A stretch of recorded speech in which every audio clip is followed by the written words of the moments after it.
बकरी की गंभीरता। एक दिन एक बकरियों का रखवाला घास चराने के लिए उन बकरियों के झुंड को जंगल में ले जाता है। उधर एक बकरी रास्ता भटक जाती है। इस बात पर वह लौटते समय भी ध्यान नहीं देता है। तब तक रात हो चुकी थी। पहाड़ों के एक गुफा में पहुंचकर उधर ही सो जाती है। वो गुफा शेर का था। थोड़ी देर बाद शेर अपने घर पहुंचा। उसके गुफा में सोने वाली दूसरी जानवर को देख वह कोई अलग ही जानवर होगा सोचकर दूर ही रह गया।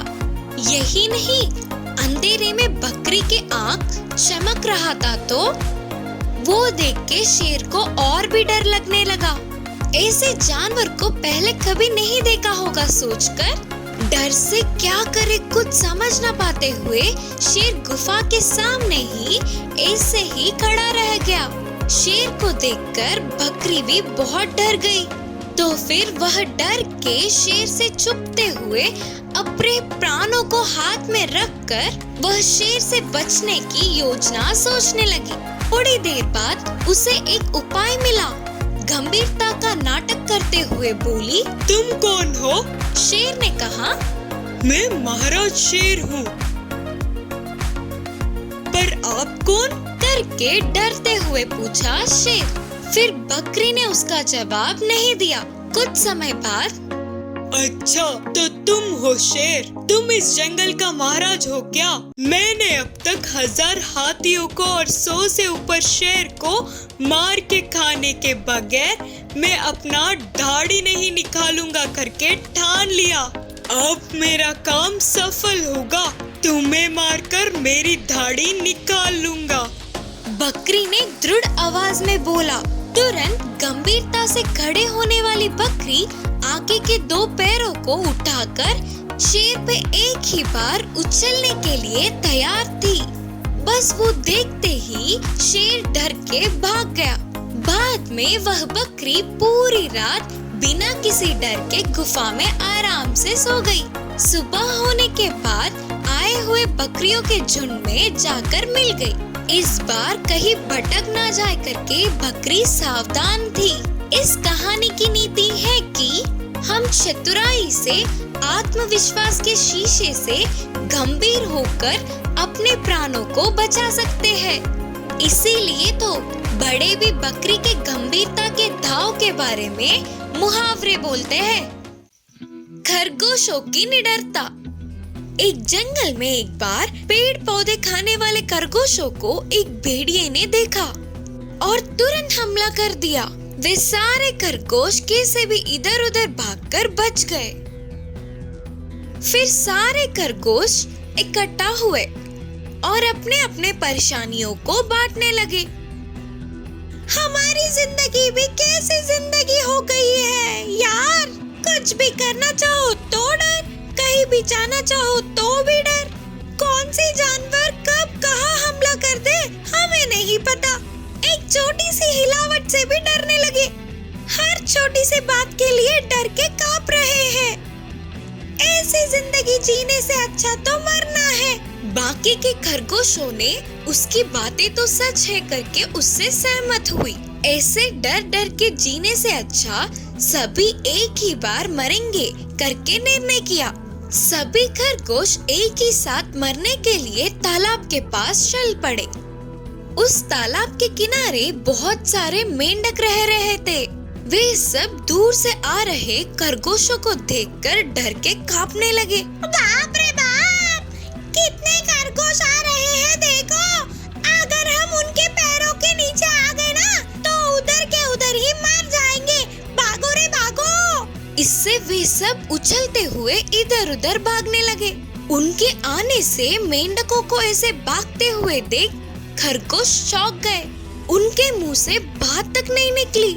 फिर उन खरगोशों ने सोचा, अरे हम ही सबसे डरते हैं करके सोचा तो हम खरगोशों को देखकर डरने वाले भी बहुत हैं। सच में दुनिया में हर कोई किसी न किसी से डरता ही है। बिना किसी के डर से इस दुनिया में कोई भी नहीं हो सकता। इतनी छोटी सी बात के लिए हम मर जाएंगे वो तो होगा ही, अब से हम बिना डरे जिएंगे करके सभी ने सोचा। इससे वे सब निडर होकर वापस जंगल लौट गए। इस कहानी की नीति है कि अपने डर को हराकर हमेशा हिम्मत से रहना चाहिए। होशियार खरगोश। एक घने जंगल में एक क्रूर शेर था। वह शेर बहुत ही शक्तिशाली और घमंडी था। अपनी भूख को मिटाने के लिए दिखने वाले हर जानवर को मार के खा जाता था। इससे जंगल के सारे जानवर शेर के नाम से ही डर के कांप जाते थे। अब ऐसे ही चलता रहा तो जंगल में कोई भी जानवर नहीं बचेगा, डरने लगे। फिर एक दिन सारे जानवरों ने इस समस्या पर चर्चा किया और शेर के साथ बातचीत करने का निर्णय किया। शेर से दोस्ती का हाथ बढ़ाते हुए एक समझौते पर पहुंचकर इस समस्या का समाधान करने की सोचे। एक दिन एक बड़े से पेड़ के नीचे इकट्ठा हुए। चर्चे में हाजिर होने के लिए सारे जानवरों ने शेर को न्योता दिया। चर्चों में जानवरों की तरफ से बंदर ने कहा, महाराज शेर, आप हमारे राजा हो और ये हमारा सौभाग्य है, आप इस चर्चे में आए हैं। हम बहुत खुश हुए। बस करो तारीफें। पहले ये बताओ कि ये चर्चा किस लिए करके गरजते हुए पूछा। तो सारे जानवर एक दूसरे को देखने लगे। वे सभी बात शुरू करने की हिम्मत जुटाने में लगे थे। फिर थोड़ी साहस से हिरन ने कहा, महाराज जी, आप आपके आहार के लिए हमें मार रहे हैं, सही है, लेकिन जितनी जरूरत है उससे ज्यादा मारना ठीक नहीं। आप ऐसे जानवरों के मारते जाओगे तो जल्द ही जंगल में एक भी जानवर नहीं बचेगा। इसीलिए तुरंत शेर ने गरजते हुए कहा, इसीलिए क्या? मैं क्या चाहिए? हम सब ने अब तक इस समस्या पे चर्चा किया और इसका समाधान भी सोचा है। फिर शेर ने पूछा, क्या है वो समाधान? तब हाथी ने कहा, आपकी गुफा में हर रोज एक जानवर को भेजने का निर्णय किया। ऐसे आप आपके पसंद से मार के खा सकते हो और आपको शिकार करने की तकलीफ भी नहीं होगी। तब इस समझौते को शेर तुरंत मानते हुए कहा, ध्यान रहे, जानवर ठीक समय पर मेरे पास पहुंच जाना चाहिए, नहीं तो मैं तुम सबको मार दूंगा। बोलकर चेतावनी देकर चला गया शेर। उस दिन से हर दिन एक जानवर को शेर के आहार में भेजा गया। शिकार करने की जरूरत न पड़ते हुए हर रोज उसके पास आहार पहुंच जाने पर शेर भी बहुत खुश था। ऐसे दिन बीतते गए तो इस बार शेर के गुफा में जाने की खरगोश की बारी आई। खरगोश बहुत होशियार थी। वह जाते जाते खुद को ही नहीं बल्कि जंगल के सारे जानवरों को बचाने की योजना बनाने में लगी थी। इतने में रास्ते के कुएं को देखते ही उसे झट से एक उपाय मिली और वह जानबूझ के ही शेर के पास समय से देर पहुंची।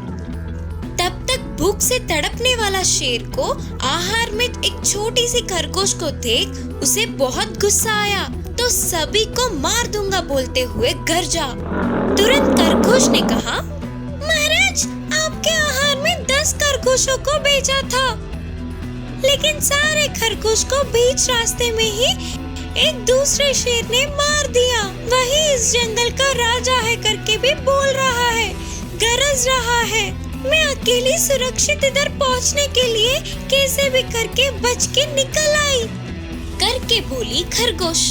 यह सुनकर शेर बहुत गुस्से में गरजते हुए बोला, क्या इस जंगल का राजा कोई और? वो कौन है? कहाँ से आया? मैं उसे मार दूंगा, तुम मुझे उसकी जगह पर ले चलो। होशियार खरगोश ने शेर को पानी से भरा गहरी कुएं के पास ले गई और बोली, यही है महाराज उस शेर के रहने की जगह, वह अंदर छुपा है। शेर कुएं में देखता हुआ अपनी परछाई को देखा और वही दूसरा शेर है करके सोचकर और ज्यादा गरजने लगा।